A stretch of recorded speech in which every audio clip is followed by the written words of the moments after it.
In our today's topic, we are discussing some different type of problems related to coplanar forces. तो अब ये वाले question में हमारे को दिया हुआ क्या है, a smooth hemisphere bowl of diameter A placed so that its edges touch a smooth vertical wall. A heavy uniform rod is in equilibrium, inclined at 60 degree to the horizontal with one end resting on the inner surface of the bowl and the other end against the wall. Show that length of the rod is a plus a over under root 13. तो अब देखो हमारे पास question में किस तरीके से है कि हमने ये एक बाउल कंसीडर कर लिया। तो जो हमारे पास अब ये बाउल है, इसके अंदर एक रोड है ए बी। तो जो ये रोड हमने ए बी कंसीडर की है, वो एक तरफ तो हमारे को वर्टिकल वॉल के साथ एंगल, यहाँ पे ये वर्टिकल वॉल के साथ रेस्ट कर रही है और एक एंड इसका बाउल के अंदर रेस्ट कर रहा है। जब एक एंड बाउल के अंदर रेस्ट कर रहा है, दूसरा साइड दीवार के साथ लगी हुई है और बाउल भी डी पॉइंट के साथ वॉल के साथ अटैच्ड है।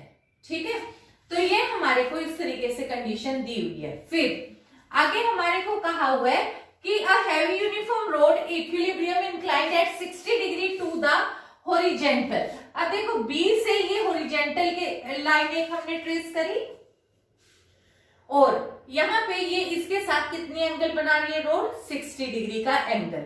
क्योंकि देखो वॉल वर्टिकल है और इसके साथ नॉर्मल रिएक्शन भी एक, क्योंकि जहां पे रेस्ट कर रही है रोड वॉल के साथ, वहां एक नॉर्मल रिएक्शन जाएगी, यानी कि 90 डिग्री का एंगल बनाएगी वॉल के साथ, और वो रोड के साथ कितना एंगल बना रही है, 60 डिग्री। ठीक है, नॉर्मल रिएक्शन वॉल के साथ बनाएगी 90 डिग्री और रोड के साथ बना रही है 60 डिग्री। तो ये वाला एंगल कितना हो गया, ऑब्वियसली 30 डिग्री। ठीक है, ये हो गया हमारे पास। अब फिर से आ जाओ, तो देखो जो कुछ भी हमारे पास रोड का वेट है, रोड हमने मान ली ऑफ लेंथ 2L कंसीडर करी, तो इसका मिड पॉइंट हो गया ए बी के ऊपर जी, इसका मिड पॉइंट हो गया, जिससे ए जी हमारे पास लेंथ L होगी और जी बी की लेंथ भी हमारे पास L हो गई। ठीक है, तो ये लेंथ L हो गई और जी से weight of road downward act करने की टेंडेंसी रखता है। अब देखो जो ये वेट है वर्टिकली डाउनवर्ड्स एक्ट कर रहा है और जो ये नॉर्मल रिएक्शन है ये आके O पॉइंट पे मिल गए। अगर ये इंटरसेक्ट करते हैं तो एक एंड रोड का बाउल के अंदर रेस्ट कर रहा है, वहां से भी एक रिएक्शन जाएगी। तो वो जो रिएक्शन है वो हमारे पास, क्योंकि बाउल के बिल्कुल सेंटर में से होते हुए क्रॉस करेगी और O पॉइंट पे जाके मिलेगी। तो यही जो बाउल का सेंटर है, क्योंकि बाउल का जो रेडियस है वो हमारे को डायमीटर हमें a गिवन है, तो इसलिए इसका रेडियस कितना हो गया, a/2। तो यानी कि ये जो QD वैल्यू है, या यहाँ पे कह लो L हमने कहीं लिया तो नहीं ना पॉइंट, तो LQ ये भी हमारे पास कितना डिस्टेंस आ गया, is equal to a/2।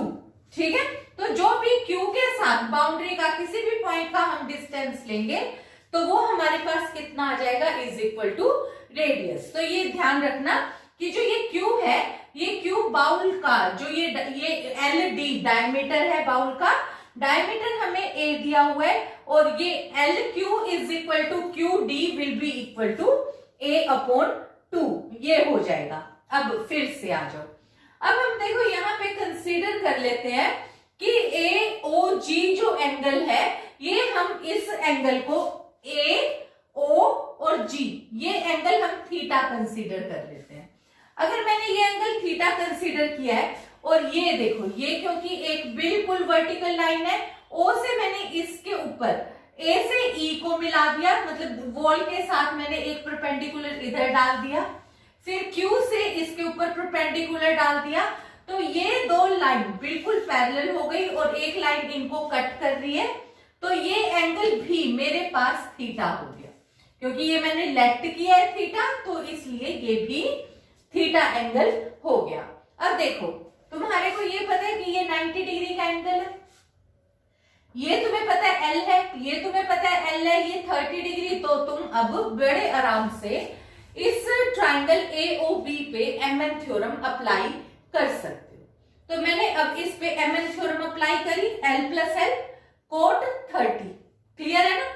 Coat 30 is equal to L cot theta minus L cot 90, ये मैंने अप्लाई कर दी। इसके बाद इनकी एल कट गए, कोट थीटा की वैल्यू आ गई, यहां से टेन थीटा की वैल्यू मैंने निकाल ली। अब क्योंकि देखो मुझे निकालना क्या है, मुझे लेंथ ऑफ रोड निकालनी है, यानी कि मुझे ए बी की वैल्यू निकालनी है। इसलिए मैं अब ए बी के हिसाब से ही क्वेश्चन को सोल्व करूंगी। तो A B is equal to, अब देखो ये ए बी मेरे पास क्या चीज है, ए बी मैंने हाइपोटेन्यूज कंसीडर कर लिया और ये परपेंडिकुलर और ये बेस बीई बेस है जिसके ऊपर 30 डिग्री का एंगल है। तो हाइपोटेन्यूज ओवर परपेंडिकुलर ये मेरे पास कितना हो गया, इज इक्वल टू कोसिकेंट 30, यानी कि AE कोसिकेंट 30 हो गया।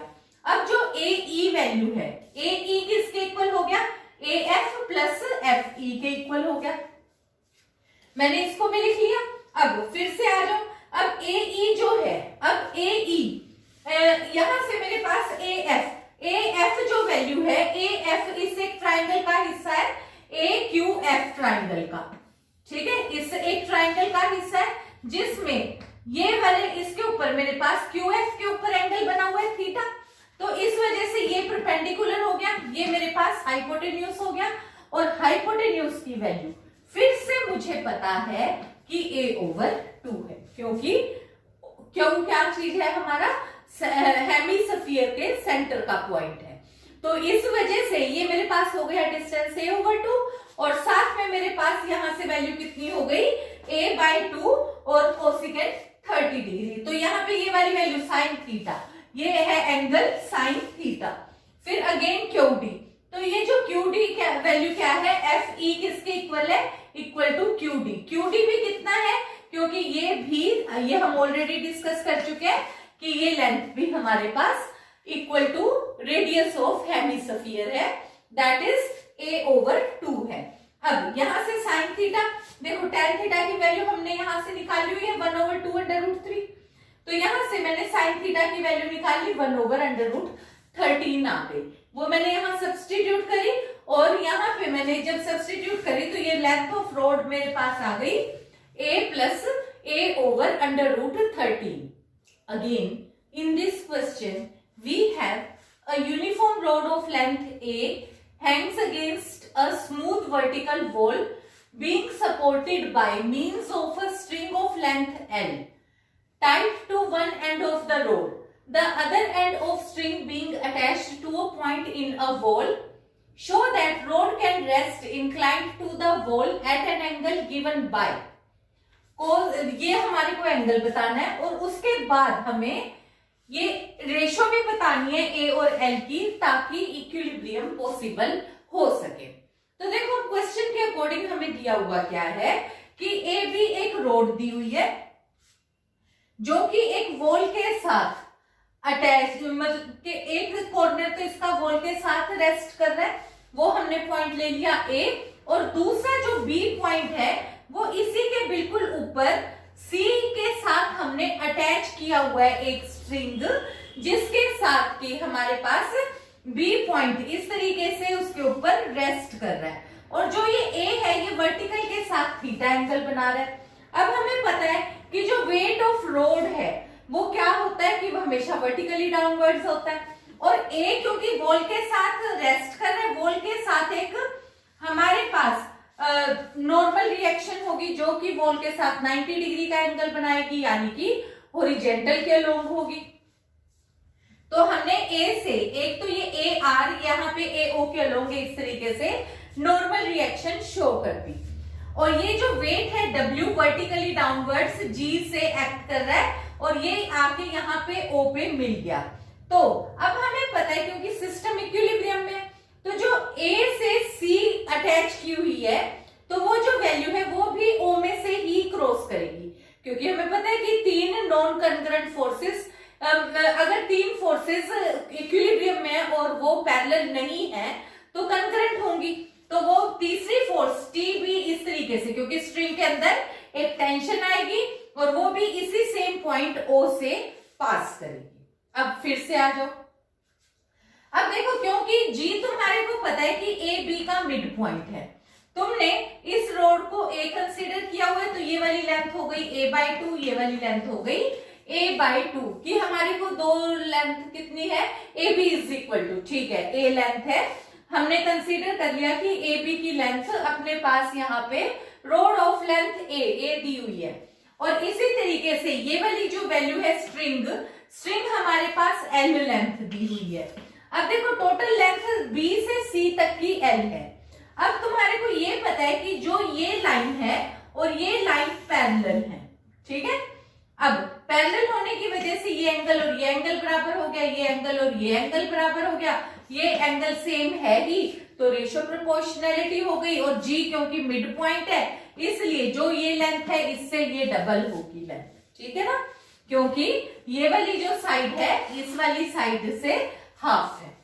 तो इस प्रोपोर्शन के अकॉर्डिंग हमने सारी वैल्यूज लिख दी। हमने यहाँ पे लिख दिया A B is equal to A, B C is equal to L, A O. अब ए ओ पे आ जाओ। अब ए ओ क्योंकि ये हमारे पास 90 डिग्री का एंगल है और ये वाला एंगल हमने यहाँ पे ये थीटा लिया है, तो ये इसके साथ भी देखो ये है, तो यहाँ पे भी एंगल कितना बनाएगा, थीटा एंगल बनेगा। अब तुम्हारे को अगर वैल्यू निकालनी है ए ओ की, तो ए ओ की वैल्यू किस तरीके से निकलेगी, देखो ये हो गया बेस, ये हो गया हाइपोटेन्यूज, तो perpendicular over hypotenuse is equal to sine theta, that is AG sine theta. AG की वैल्यू है ए ओवर 2। अब आ जाओ जीओ की, जीओ की वैल्यू हमारे पास कितनी है, जीओ बेस हो गया, तो इस वजह से यहाँ पे कोस थीटा हो गया, ए ओवर 2 कोस थीटा हो गया। अब हमें ये भी पता चल गया क्योंकि ये वाली वैल्यू और ये वाली वैल्यू इक्वल है, a/2 तो ये वाली लेंथ भी CO कितनी हो जाएगी, l/2, और OB भी कितनी हो जाएगी, l/2, क्योंकि हमारे पास हम प्रूव कर चुके दो सिमिलर इक्विएंगुलर ट्राइंगल्स है, मतलब ये वाली ट्राइंगल ABC और एक ट्राइंगल OGB, ठीक है। तो इनकी जो साइड्स है वो रेशियो प्रोपोर्शन में होंगी, तो ये वाली रेशो और ये पूरी रेशो इक्वल, मतलब 2 टाइम्स होगी BC की रेशो बजाय की इसकी रेशो से, तो ये रेशो l/2 हो गई और ये वाली भी l/2 हो गई, ठीक है। तो ये हमारे पास CO की वैल्यू कितनी हो गई, l/2 हो गई। अब जो ये ट्राइंगल है अपने पास ACO, ये हमारे पास एक राइट एंगल ट्राइंगल है। राइट एंगल ट्राइंगल में हम AO की वैल्यू निकाल चुके, तो ये CO स्क्वायर, तो ये अपने पास CO स्क्वायर हाइपोटेन्यूज है, वो किसके बराबर होगा, AC square plus AO square के बराबर होगा। ये अपने पास हो गया CO की वैल्यू हमने यहां से पुट कर दिया l² ओवर 4। AC की वैल्यू अपने पास हमने यहां से AC की वैल्यू अपने पास आई हुई है, चलो ठीक है। अब AC की वैल्यू, अब यहां से जो ये AC की वैल्यू है वो कितनी होगी, 2 टाइम्स OG, ठीक है। AC की वैल्यू, क्योंकि ये भी हमने मेंशन किया था कि जितनी भी वैल्यू OG की है उससे 2 टाइम्स होगी AC की।